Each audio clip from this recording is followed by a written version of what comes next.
What's up, y'all? Welcome back. Welcome back to One Down Podcast.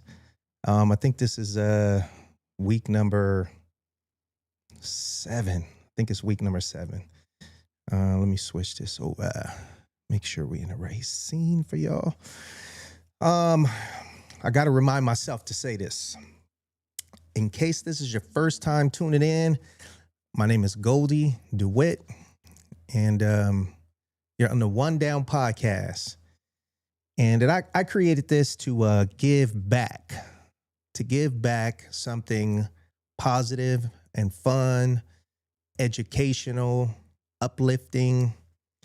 And I want to be able to have a vessel for people and kind of like a little, you can travel vicariously through my travels. Let that be current or past. And I started One Down back in 1996. October 29th is when I started it. I was 24 years old. And this is the 29th year. This upcoming year of 2026, October, will be 30 years long. 30 years. And some of y'all done heard me say it before, and I'll say it again. This is my longest relationship. Unbroken, never detached, always active. And it's never, ever, ever done anything to me but provide me the best. And I've learned a lot through it. And I'm going to continue doing this. And I'm happy doing it. It is something I've been doing more than half my life. More than half my life. And it feels good to be able to still have it. Because we all know that there's plenty of things in life that you knew was good for you, but you gave it up for something else or for somebody else.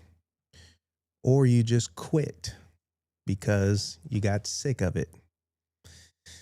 And that's not the case. I have fought to hold on to One Down. And I'm glad and proud of myself for never letting it go. Because it's truly part of me.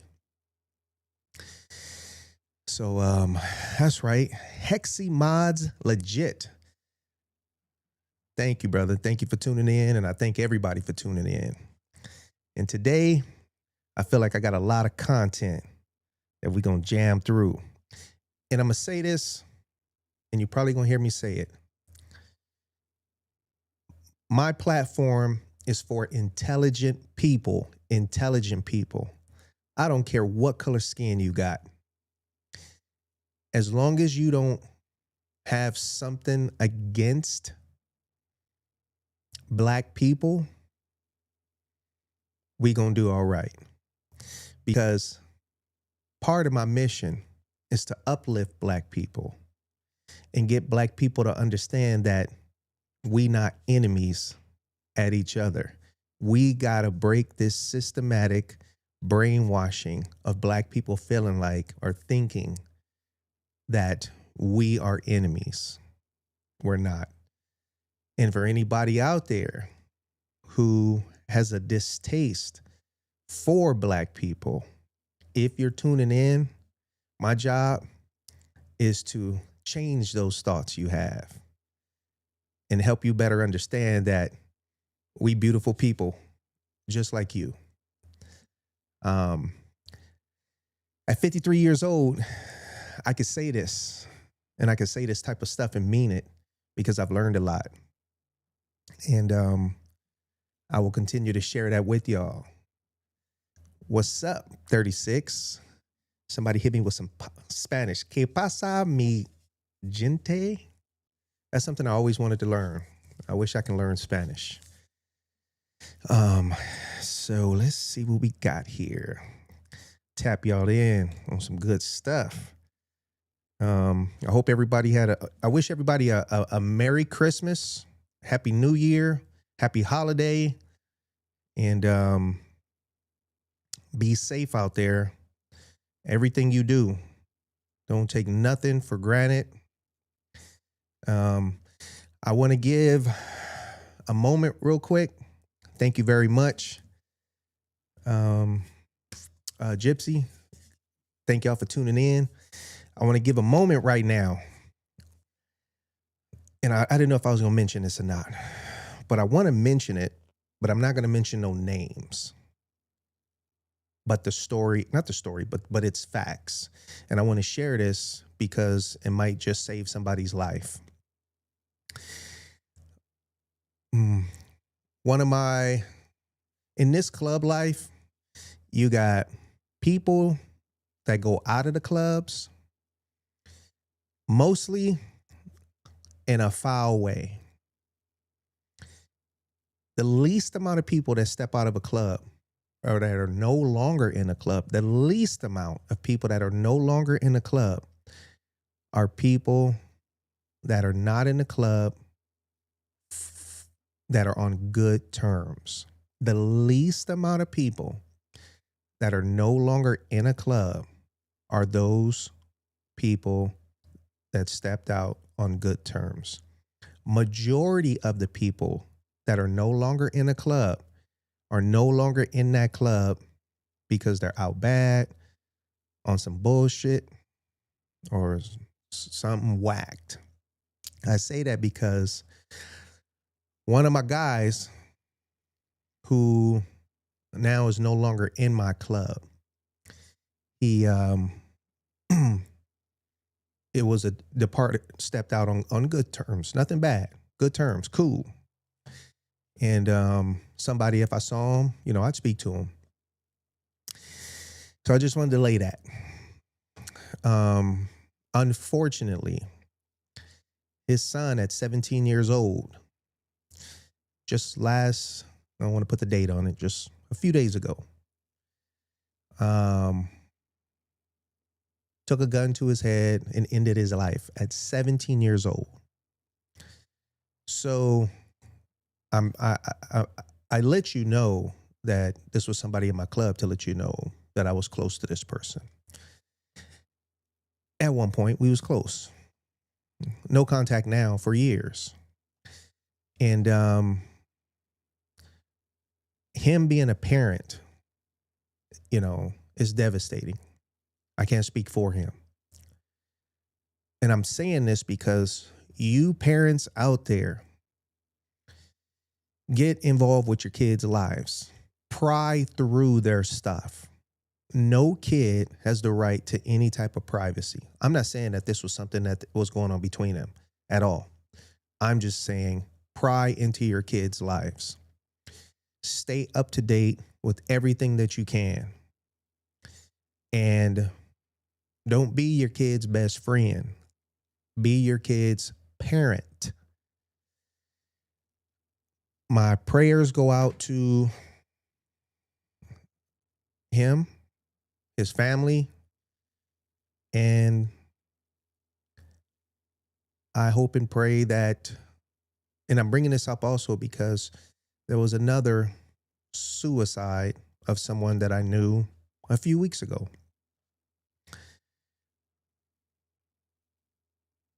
People have to start to retune themselves to be stronger.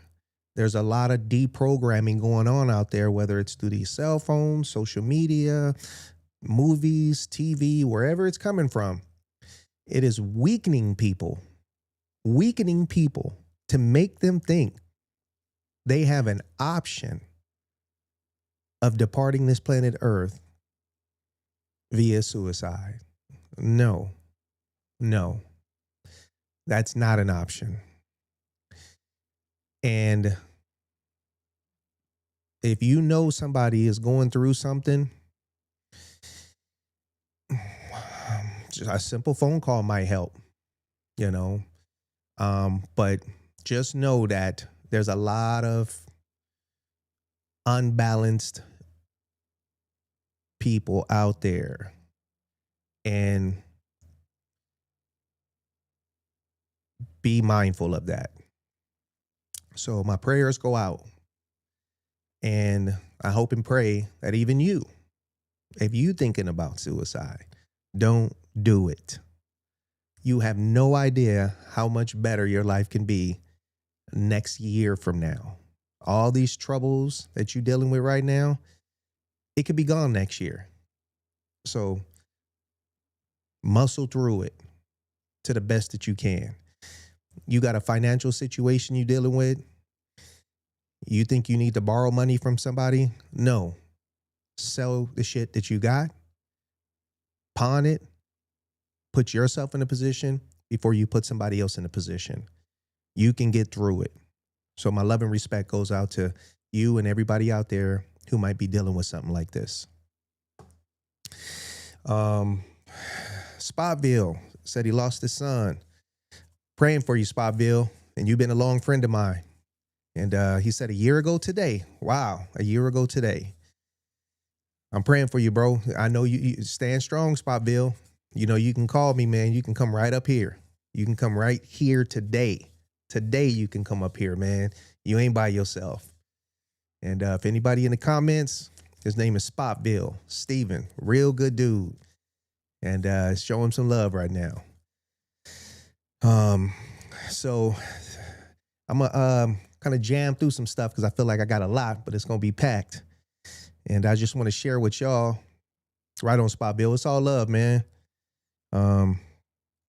It's right here. We got bam. 7 rules of life. 1, let it go. Let me see. Never ruin a good day by thinking about a bad yesterday.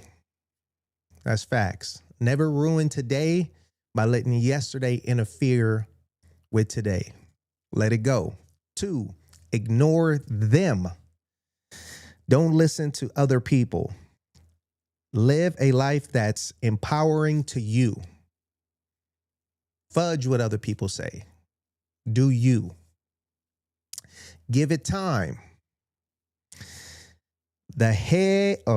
Time heals everything. That's something that I'm a believer in. I do believe that time does heal a lot of stuff. And in some cases, time doesn't. And I guess it depends on the severity of what happened. 4, don't compare. The only person you should try to beat is the person you were yesterday. And that's something I truly always believe in. My goal is to be a better person today than I was yesterday. So don't compare. Be a better person today than you was yesterday. 5, stay calm. Keep it cool. It's okay not to have everything figured out. Know that in time, you'll get there. Don't rush the process. Everything gonna be all right. And just keep it cool. 6, it's on you. Only you are in charge of your happiness. That says a lot. It's on you to take control of your happiness. Nobody has the right to interfere with it. Nobody has truly that power to interfere with your happiness. Your happiness is your own containment. To allow somebody to interfere with your happiness is a sign of your weakness. And you got to protect your happiness. 7, smile. Life is short. Enjoy it while you have it. Smiling is something that is a universal language. You don't even need to speak the same language to express happiness. Smiling is a way of showing, it's a defense mechanism as well to protect just your soul. Smiling is something that feels good. So these are my 7 rules of life, and I wanted to share them with y'all. And thank you very much. 71. Love you, bro. Oh yeah, that's the topic of the that's the topic of the show. Why guys in motorcycle clubs say I love you to each other. And we're gonna get on that. So let's see.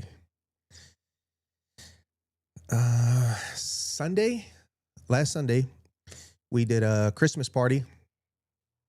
Much love. Love you too, brother. Sunday, we did a Christmas toy run. And the Christmas toy run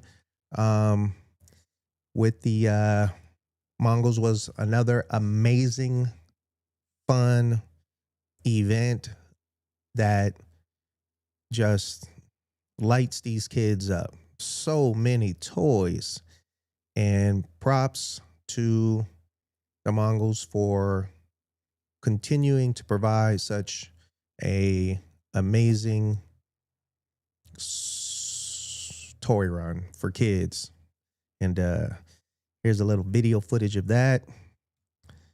Want to share it with y'all.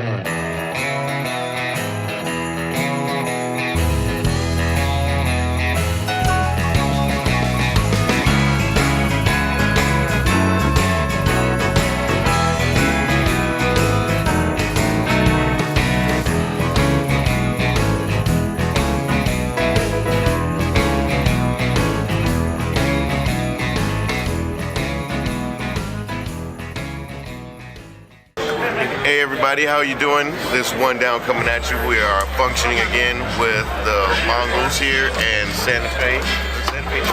But we are once again coming together for their annual Christmas toy giveaway.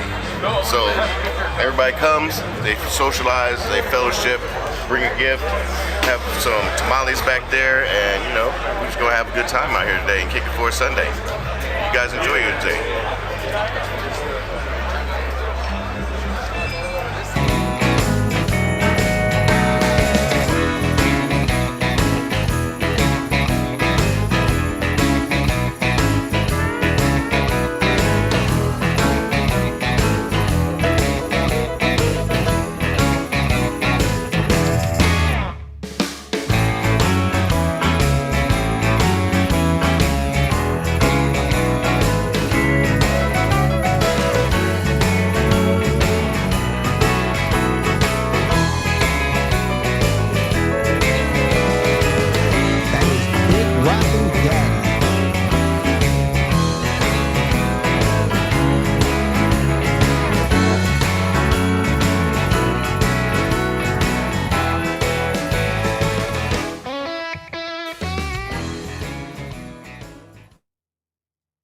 Right on, y'all.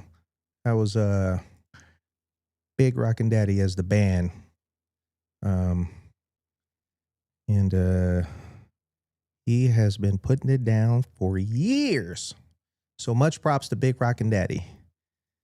Let's see. Okay, so there is an amazing woman named Lorine. She is known as the godmother out there in New York, in the Bronx. And a lot of people on the East Coast know about her. And she was the first lady to the man that she was with in a club out there. And I just wanted to show her some love from the West Coast and from me all the way to the Bronx. The other day was her 70th birthday party. And I wanted to show y'all this in case you don't know nothing about her. And this is a clip of a documentary that was done on her. And the other day at her 70th birthday party, a friend of mine named Lynx, who knows so many people, and Lynx is an amazing, beautiful woman. And Lynx was invited to the birthday party for Lorine. And Lynx was able to get me on a video call with Lorine. And that blew me away.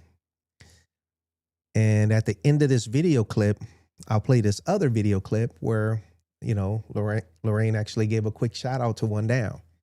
So I'm honored to be able to show Lorine some love and also wish her a happy 70th birthday. But the first clip right here is a clip of the documentary that's on Showtime.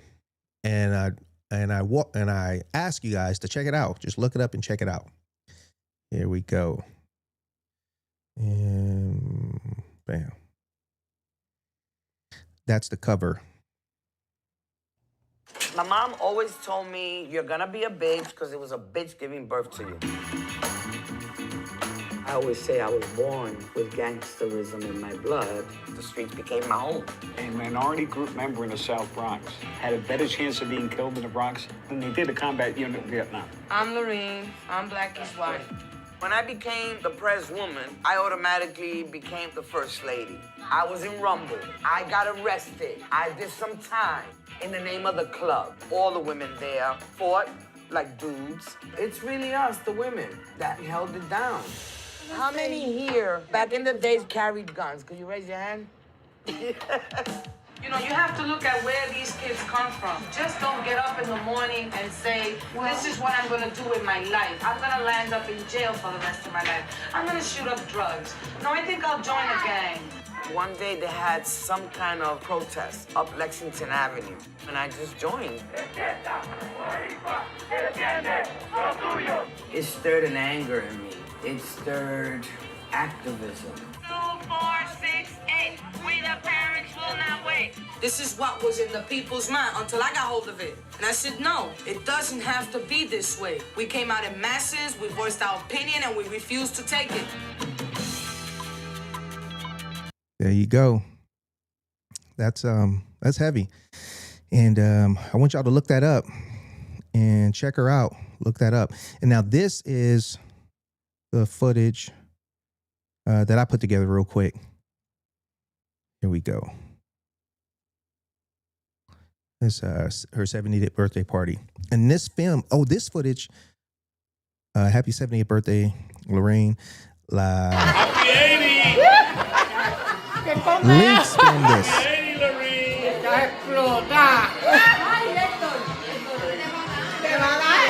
Happy birthday! Happy birthday! Hey, happy birthday! That's right! Happy birthday! Happy birthday!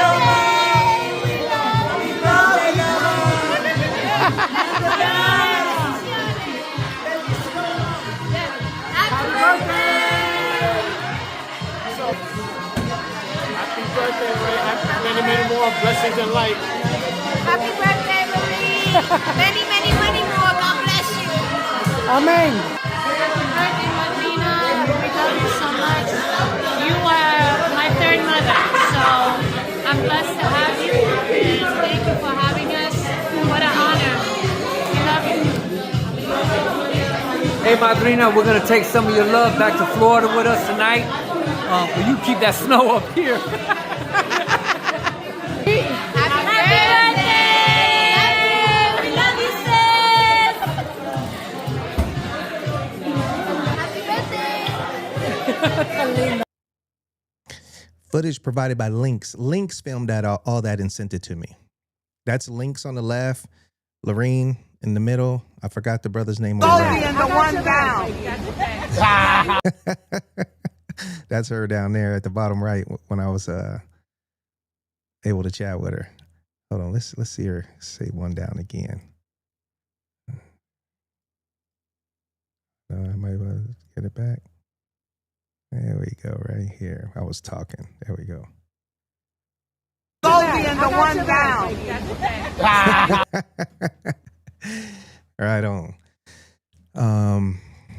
Well, let me see. We're going to keep rocking and rolling, y'all. And so happy 70th birthday. Much love and respect. And I was blessed to be able to chat with you on what do you call it? Forgot.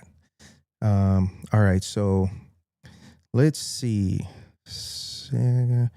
Oh, so I wrote this up and I did my own little research and I wanted to share this with y'all.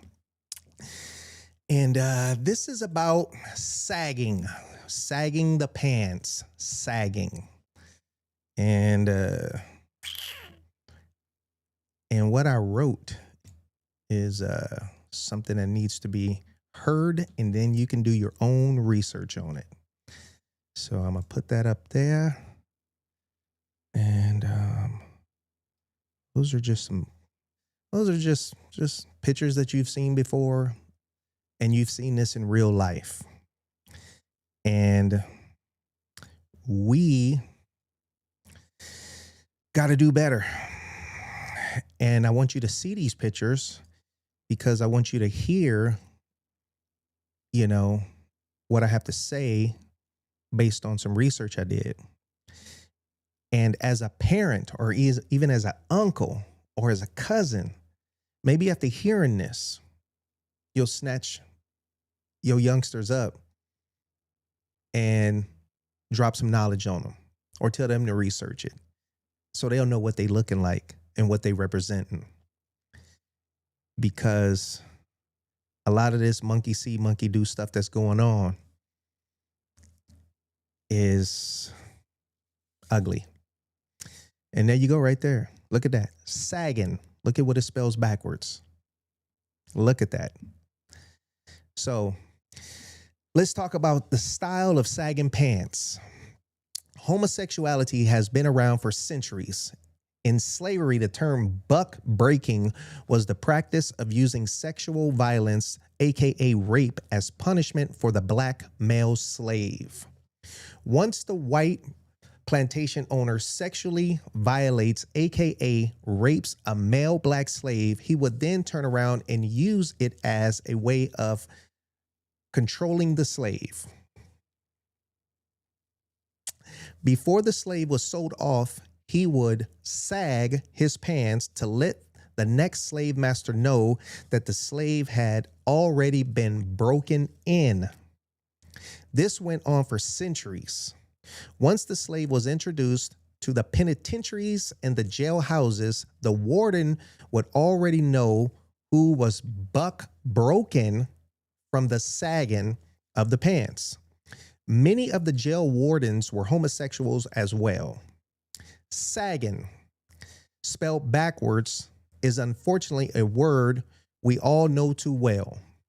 I truly wonder what type of science goes into the development of these words and terms that somehow magically intertwine them. Many of today's youth have no idea why they copy a certain trend, but if they truly know the history of where it came from, I'm sure they would decide against it. So we got to educate ourselves and these youngsters, because these youngsters are a direct representation of the parents, a direct representation. Everything starts at home. So take that, do your research, look it up, and do something about it, especially if it's your own kids. I got some video clips I wanted to share with y'all. This clip right here, I'm going to just show a little bit of it, but this is amazing. I told my partner, C. Ryder, I was going to show a little bit of this. This is his footage, but it was amazing, and I just want to show a little bit of it. And yeah, you got to check this out. Man, But now, hey, like y'all, I said- look. Wow. Remember when I was telling y'all, I said, don't let nothing stop you from living your dream? This is the brother that I ran into in East Texas on the 59 highway. Wow, 59, wow. We was on the 59 highway. I told you, I said, man, and y'all thought I was lying. I said, man, he was on a gold wing with one leg, and y'all said I was lying. Here go my brother. He in California. You from here? You from here? No, I came here for a ride, a memorial ride. A biker passed away, and so I came over here for a ride. Where you from? Chicago. Chicago. I just came from Chicago 4 months ago. Oh, really? Yeah. I went up to Chicago and then I went to Milwaukee. I'm headed back right now. Yeah. Woo! You a bad motherfucker. You about to go back and this. What? Wait a minute. Let me get you. Woo! Y'all, here he go. Y'all told y'all. Y'all thought I was lying. Here he go. Man, look at God. It's showing my truth. Don't let nothing stop y'all from what y'all doing, man. No matter this. Look at this brother, man. Go inside. He got one. You want me to go inside again? That's amazing. That's truly amazing. I just wanted to share it. You know, that's not a trike.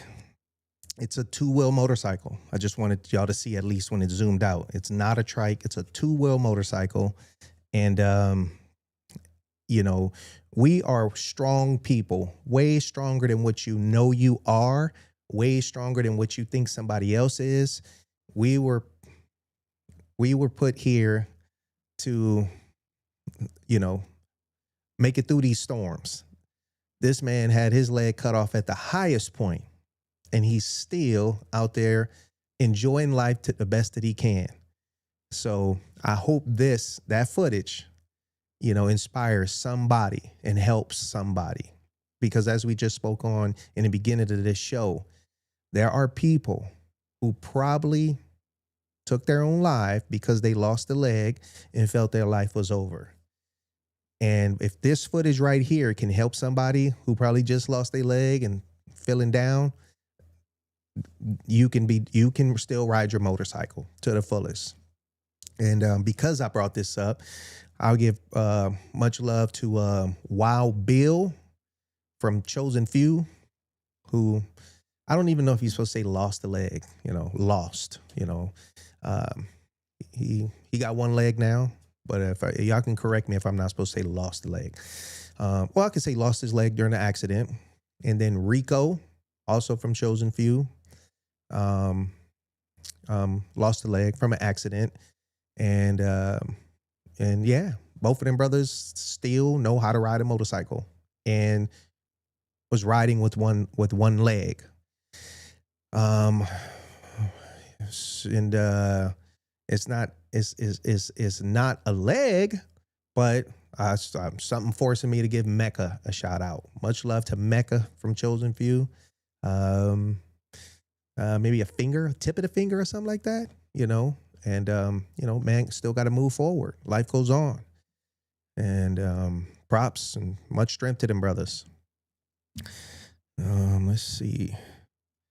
We're going to keep moving on. This is fun.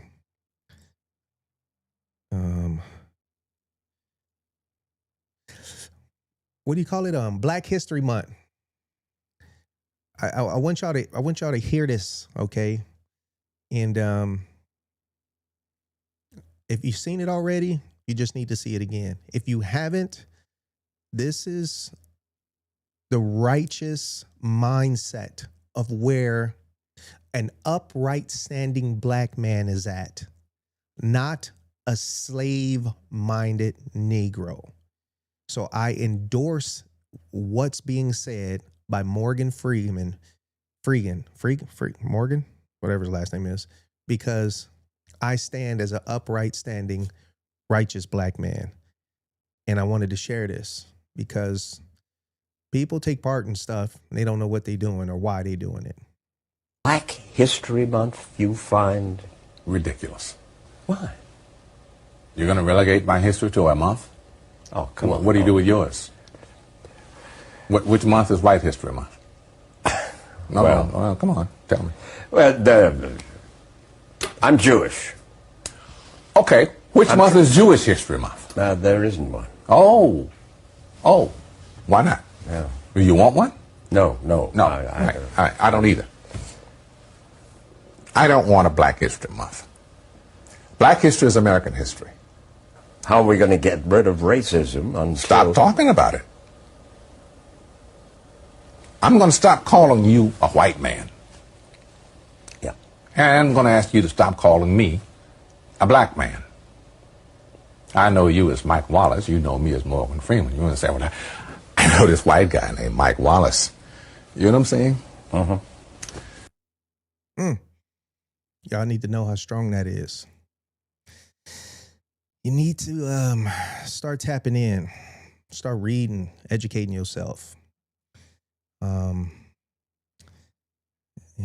Let's see. Oh, now this is something else. I want to share this with y'all. This is about Dick Van Dyke. Dick Van Dyke. And this footage right here, the first part, it was filmed in 2021. Dick Van Dyke was 96 years old. I have a special connection with what's going on with Dick Van Dyke because Dick Van Dyke was born in 1925. December, I think 16th or 17th. And so as of just now, he just turned 100 years old. And my special connection is with my grandpa being in 1925 as well. It just showed me that, like I always knew, my grandpa could still be alive. Not saying that 200 years ago, and yeah, he could still be alive. No, 100 years, he could still be alive because this is a man named Dick Van Dyke who's alive today. And my grandpa passed away in 1992 at the age of 67. And I miss my grandpa. Another person who was born in 1925 was Malcolm X. Malcolm X was born in 1925, passed away, I think, at 39 or 42, somewhere around there. And Malcolm X could still be alive at 100 years old. And it just really touched me as far back of 1925, and this is 2025, 100 years. What Dick Van Dyke has seen and lived through for 100 years. And this man is in better shape at 100 than I've seen people in their 70s and 60s. And I'm going to show you this footage. So this footage right here is filmed in 21. So yeah, you got to see this. You can do a couple hundred of these. I never tried talking and doing this. It's not hard at all. And then I do these. That it helps a lot for your the side, right here. You don't get those. What do they call them? Muffin top. What? I never heard that. And then the other thing is, you get up in age and you can't do this. Your feet and legs won't do it. And I had to work at it, no kidding. And they have to reach out as far as you can. So all you old guys out there, listen to me. I'm telling you, you can keep going for a long. I'm still dancing and singing. Anyone have any questions? Are you going to do like a Jane Fonda exercise video Jane Fonda for the geriatric set? I learned something from her. I fell during a stunt and tore this clavicle clear off. And Jane called me. She said she fell off a horse and broke it. She says, do not put a screw in there because then you can't lift your arm. So I took her advice and no problem at all. It's the only time I ever hurt myself doing a stunt. What do you eat in the morning? What do I eat in the morning? Yes. Bran flakes and blueberries. So very healthy. Yeah, it is. Yeah. I used to be 6'1". I'm now 5'9". I think from too many pratfalls. But I'm looking forward to 100. George Burns made it, and I'm going to do it too. Man, that is so amazing to see. Amazing. That man is 96 right here in 2021. That was 4 years ago. 96 years old. You notice no glasses, no hearing aid. That lady said something from far away and he still heard it. It's not in everybody's bloodline to live long, but we would be doing much better today if our parents knew. the importance of eating clean and healthy. But now, if you my age or younger, about to have a kid or having kids, you should know better. And after you see this, if anybody watching this right now and you about to have your first kid, make sure you raise your kids eating clean food and eating from the house. And this right here is the second part that I want to show you of Dick Van Dyke when he turned 100 years old just the other day. Dancing at 100 years old. This is amazing to see.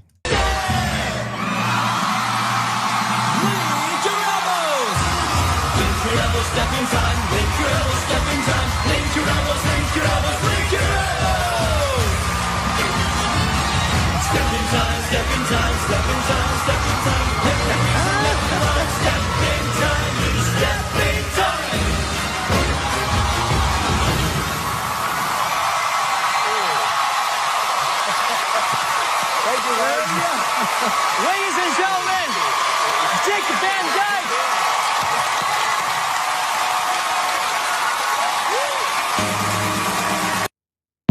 Man, that's amazing. That's absolutely amazing.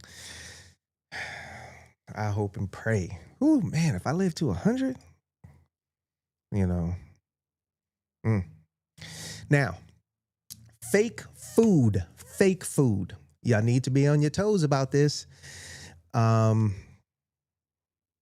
It's everywhere, and it's becoming more and more popular under your nose and people not knowing it. And it's going to be your duty to read the small print. So I'm bringing this to you. I'm bringing you a whole bunch of stuff, life important stuff. And I want to show you this clip so you can be on your toes. I'm here at Aldi, and almost everything they have contains bioengineered food ingredients.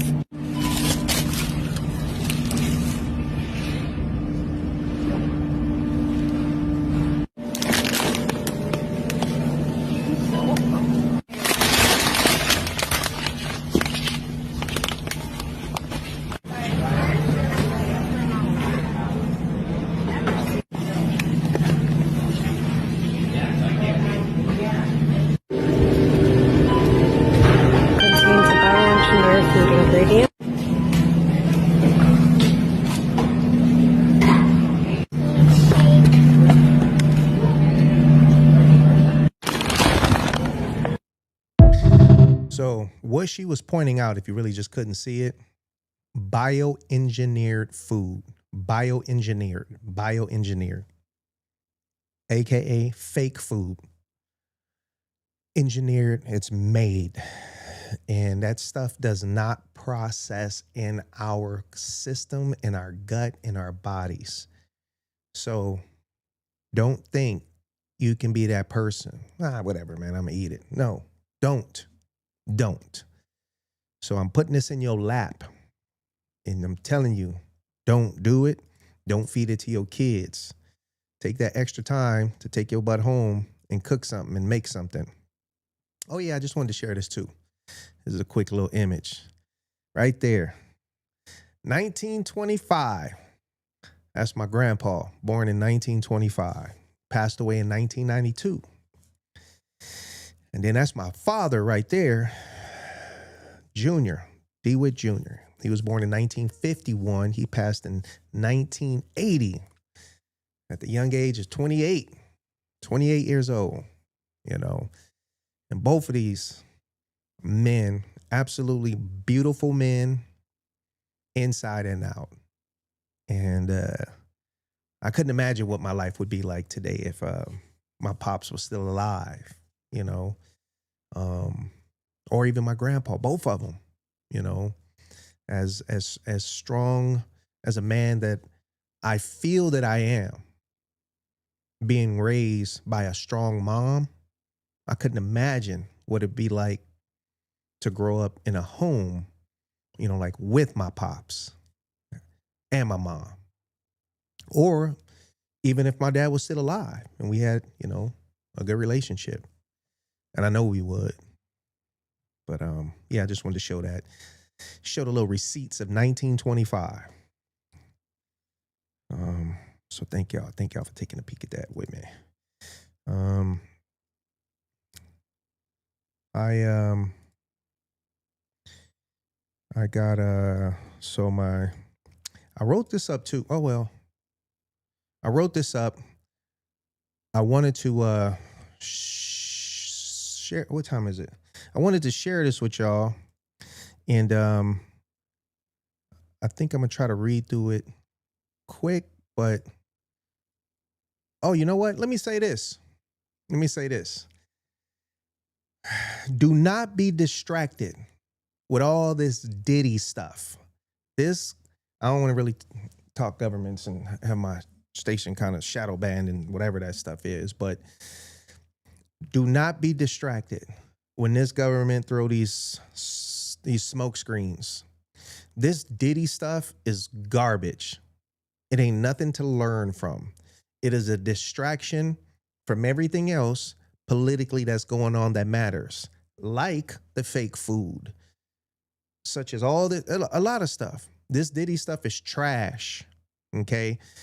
But I want to speak back on me speaking on the topic when I mentioned last week of cooning. So for me, I'll share this with you. Something I wrote up. I saw the Diddy documentary. Here's what I'm going to say about the Diddy documentary. One, I have no problem with black people holding black people accountable. But I do have a problem with black people needing to expose other black people that in-depthly for financial gain. But you never expose white people who do things to black people. Black people never do that. As much that has been done to black people by white people. Black people don't throw white people under the fire to expose them when there's a lot that could be brought to the table. The Roman Catholic Church has taken advantage of way more children than R. Kelly allegedly did. Jeffrey Epstein has taken advantage of way more women than Sean P. Diddy Combs allegedly did. But where is the documentary on Epstein by black people? Where is the documentary on the Roman Catholic Church children's sex scandal by black people? Or documentaries holding these people accountable, such as Kevin Spacey, Harvey Weinstein, David Blaine, Roman Polanski, and the list goes on. You can research those names right there and go down the rabbit hole of a whole bunch of more people. You see what I'm saying? So to me, the 50 Cent documentary is an example of self-hatred disguised as community service. You see how that goes. It looks like community service, but it's not. I'm not the only person that's simply saying it's disgusting to see black people continue to attempt to destroy black people. I wrote something else up, but I'm going to just say this sentence. It was a study that was done about 3 years ago. And this is facts. 95% of all black deaths come from black people. 95% of all black deaths come from black people. That's horrible. And the self-hate speaks for itself. And I'm saying this because obviously I wish that there's something that could be done within us, black people, to have more love, compassion, and trust for each other. And remember when I said It's only been a 1% growth in black population from 1972 to 2025. 1%. So yeah, again, just something I wanted to share with y'all. I thought this other little topic was something interesting. Why do black people say auntie, uncle, brother, and sister? Here's the real story, and yes, it's true. During slavery and Jim Crow, black people were not allowed to be called respectful titles like Mr., Mrs., Miss, Ma'am, or Sir. White people used those titles for themselves only.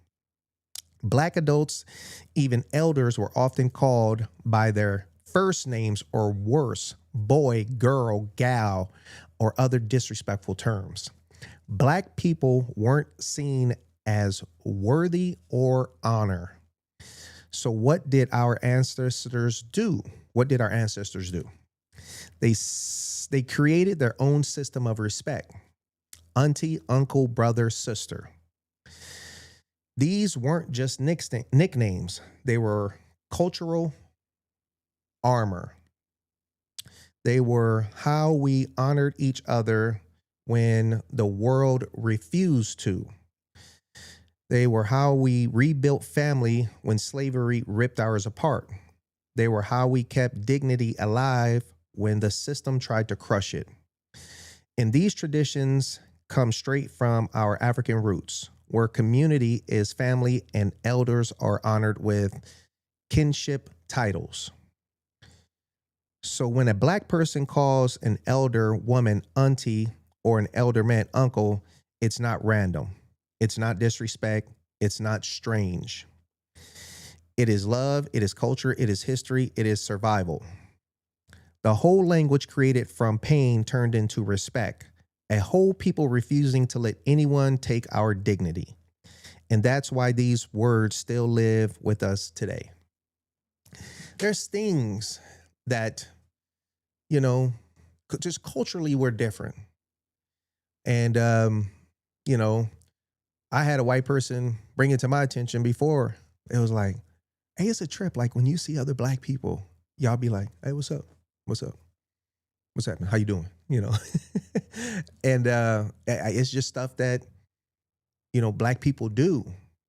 And obviously it's something that, somebody in another culture, a white person, they don't understand it. But it takes a certain maturity within those two black people to actually acknowledge and speak to each other. And those two individuals are truly trying to show how righteous they are and how they're not brainwashed with the embedded hate system that the fabric of the United States wants black people to respond to each other without trust. So I always feel good, making, that attempt to just speak to anybody, just not black. I speak to anybody. And it takes a strong person to do that. And, versus a weak-minded person. So no, anybody can say what's happening to a black person. I don't care what color skin you are. You can say what's happening. You can say what's happening. What's up? How you doing? Not what's up. Don't just leave it at that. Hey, how you doing, my man? Yeah. Some people just don't know how to talk. Don't know what to say. But the show topic, if y'all still here with me, I don't think y'all got too much else to do except have fun. But let's see. There we go. The show topic. Why do men in motorcycle clubs say I love you to each other? When men in motorcycle clubs, MC, say I love you to each other, it is an expression of deep platonic love, loyalty, and the profound bond of brotherhood they share. It signifies a commitment to family ties, but on mutual trust, respect, and a willingness to support each other unconditionally, even in the face of significant risk or danger. This expression goes beyond casual friendship and reflects a lifestyle where members rarely rely heavily on one another for safety, support, and companionship on the open road. The core reasons include brotherhood as family. MC members often view their club as an extended family, especially given the shared risks and unique lifestyle. The term brother carries significant weight and implies an unwavering commitment to each other's well-being that can sometimes surpass obligations to blood relatives. Unconditional support and loyalty.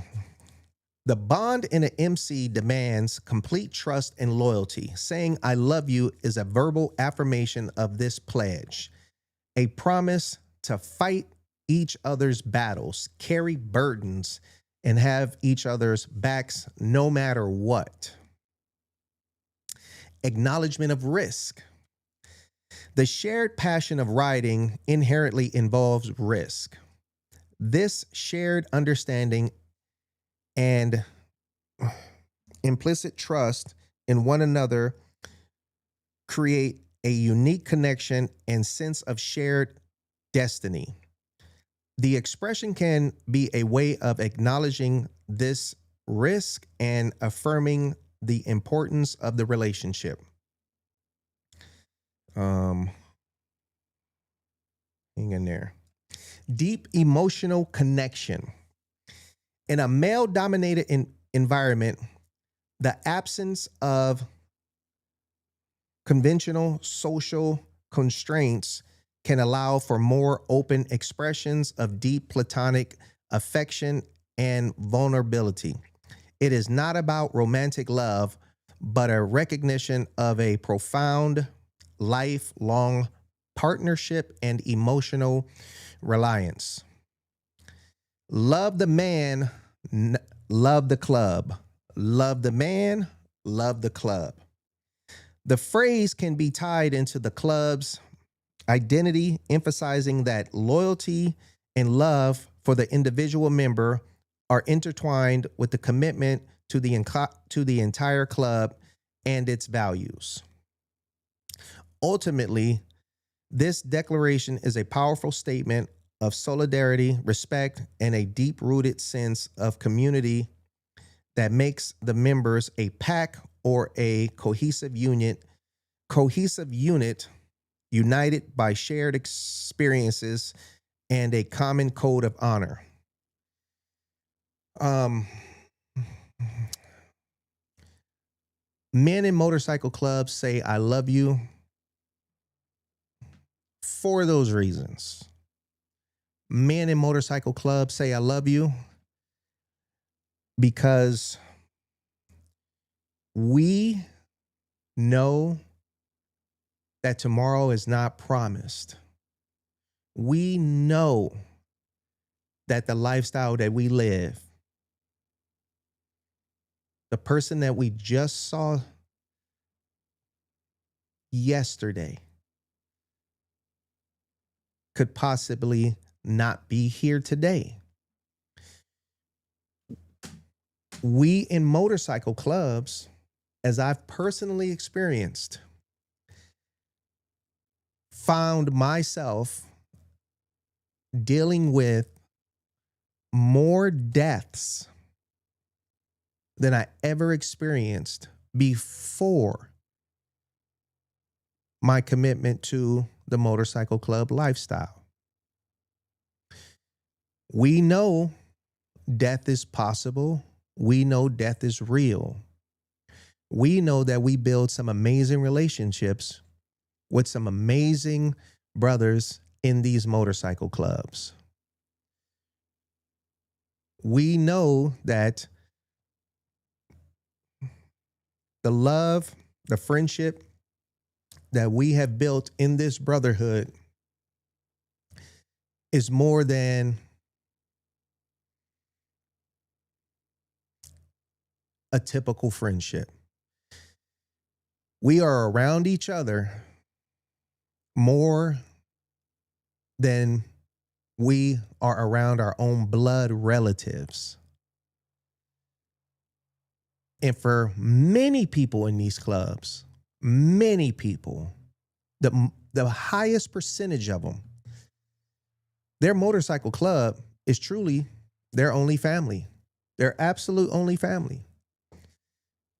And for a lot of people in these clubs, these men, hearing another man tell them they love them, it's something they've never experienced. Hearing somebody tell them that they love them is something they've never experienced from nobody. Being able to tell another man, I love you, is a new phrase for majority of the people in these clubs. And for most of them who do say it, they mean it. And there's some who just don't say it. There was a guy who tapped in on my comments, you know, when I put this out that this was the title. I think he said, I ain't never told nobody I love you, not even my father. And I just simply said, hey, everything starts at home. You know? So a lot of men in these clubs find themselves opening up and feeling an embracement that they've never felt before from a certain person, a certain brother, or their entire club. And it is truly, you know, a family that's not connected by blood, but holds just as strong or not even stronger of a relationship and a bond than most blood-related families. So I know I've seen it. It's weird for a woman to be in a relationship with a guy, and however long they've been together, could have been 2 years, 6 years. And he joins this club, and now she's hearing on the phone him say, I love you to somebody. That trips these women out, you know? And it's coming from a place of bonding. It's coming from a place of togetherness. It's coming from a place of, you know, I got your back. I never want to see nothing happen to you. And the sucky part is, in this lifestyle, when you do embrace somebody like that, and then they go out bad. But that's the part that's different than family. That person ain't your blood. So you can let it go and never be connected to them no more. But you just wish you can take it back all of the I love yous and anything you ever did with that person. But when it's family and you go out with them bad or something happened, you still know that's your cousin. You still know that. But in this lifestyle, I always tell people, it's all good till it ain't. It's that simple. It's all good till it ain't. So that is my topic. And I think I covered everything that I wanted to cover. Let me take a peek right here. But I want to say, I almost let something go. This is the climatic ending. For those who hung in there, I want to say thank y'all. Thank y'all for holding in. But again, I'm going to be chopping up some footage of the movie I made a long time ago, about 21 years ago. And it was called One Down, The Best Times of My Life. So I'm going to be taking a minute or two from it, do a little edit, and putting it out there just to show it, because I can't show the whole thing. And thank you, Spotville. Spotville, you want to wait. Don't nobody leave. I want everybody. So taking clips of this, and just putting it out there because I can't play the whole thing just straight through because of music situations and because of portions of nudity. So I'm just editing some stuff, and some of it I just won't show. But me, 1996 is when I started One Down. Me, I have been involved in, you know, the adult entertainment industry, you know, even before I started my business, you know, just and dealing with women, you know, and coming from the streets, you have to be able to apply stuff. And my success in the adult entertainment industry is me applying rules. Don't get high off your own supply. I have had nothing but amazing business working relationships throughout the time I've completely been in the industry and before that. Being in the industry as a man, people, it's natural for them to think, dang, man, he must be boning all them girls. You out your mind. I always tell people, you cannot beat up a punching bag, point blank. So what that means is I've never had interest in, you know, smashing a porn chick. You can't beat up a punching bag. So for me, it's always easy. It's always been easy for me to be around females working in the industry. They got work to do. I got work to do. And that's just something that I've always applied, you know. Don't mix it. You'll always have a longer run just keeping it just straight cool. And that's why I've had nothing but professional, good working relationships with everybody I've worked with. And I say all this because back then I was running around getting content. I was getting content before content became a phrase that these nowadays content creators use. I was getting content for my magazine. I was getting content for my website. And my magazine was a full color, high gloss, the only publication out there dedicated to, you know, the strip club scene. And I was the person taking my pictures, doing the editing and everything. And then, so I had my magazine for printed, and then my video stuff for my website, my online website. And I got on the internet in 1996 when I started One Down. And this footage here is portions from 2004, give or take.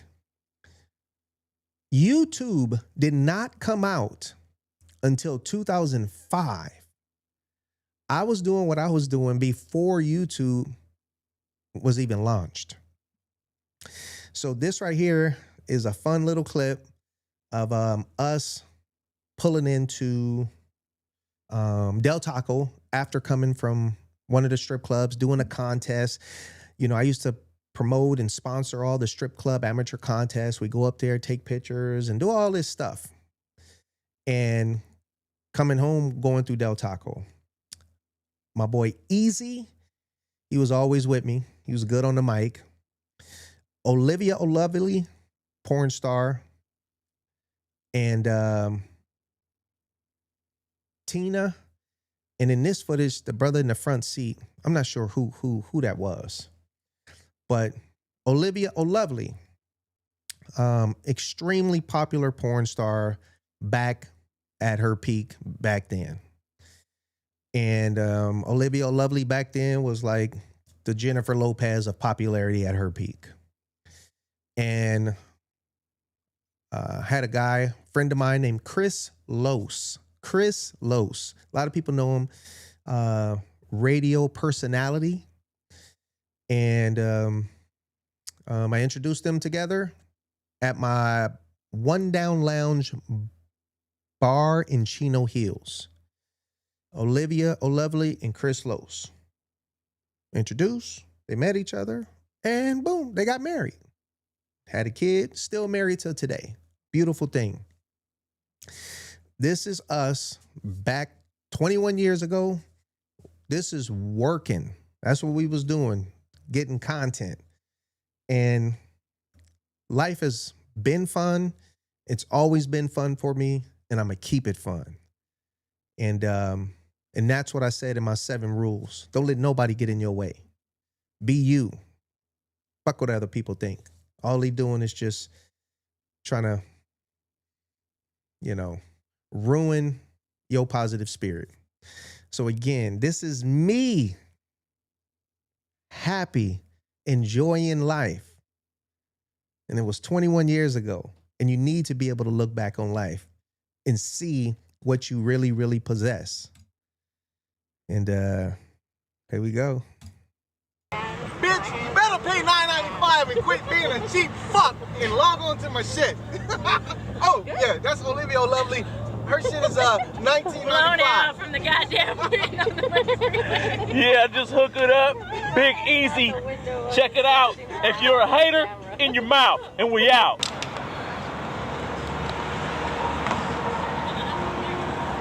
Yeah, that's how we do it, one down style. Coming through the Del Taco. About to show you how we treat the drive-thru people. Look at that right there. The money for the food. I got your ass, dog. Get the money, dog. Get the money. Yeah. Hey, that's one down up in your fucking face. Yeah, that's how one down gets done. We at the motherfucking Del Taco drive-thru, doing it all day. You gonna give us change, dog. You gonna give us change. We keeping it so gangster with my man right there. What did you think about that one down? That was nice, man. You like that? Shit's great. Deposit them right in here. Oh, right there, right there. Blotter ass. Hey, he's funny. Right there. Yeah. That's one down in your face. And that's how we do it all motherfucking day. All day. One down, be easy to do it. It's one down tonight at your job, man. Made my night. Oh yeah? You like the way one down comes through? Yep. Came outside, take a break and hang with us, huh? Yeah. Let's get a man from Del Taco. We came from the club through the drive-thru, and my man said, "Fuck that, I gotta take a break." Yeah, and he's taking a break because when we went through the drive-thru, you saw this ass giving up the money, and that's why he's out here with the porn star extraordinaire. What's your name, brother? Jack. Oh, that was the ending. What did it say? Goldie DeWitt has been bringing fun to videos since his high school days as far back as 1989. One Down was created October 29th, 1996. This featured video footage was shot in 2004. YouTube was not out yet. YouTube did not officially launch until 2005. The very first video to ever get uploaded to YouTube was on April 23rd, 2005, titled Me at the Zoo, uploaded by co-founder Jawd Karim. So I've been doing this way before YouTube. And I'm back to social media on YouTube to have fun and just educate and bring some cool stuff to y'all and have fun. That's the key, just have fun. So again, thank y'all for tuning in. Much love and respect. Today is Thursday. As soon as I click end, the process begins with me getting more content for the next upcoming Thursday. But I already keep going in my head on what I'm gonna do. So I wish y'all a Merry Christmas. And thank you, brother. Thank everybody in the chat who was logged in. Please don't forget, just please subscribe. Subscribe. Hit me with a thumbs up. And help spread the word for me. All right, y'all. Much love and respect. Thank you. Thank you. There we go. Where we at? Boom. Bam.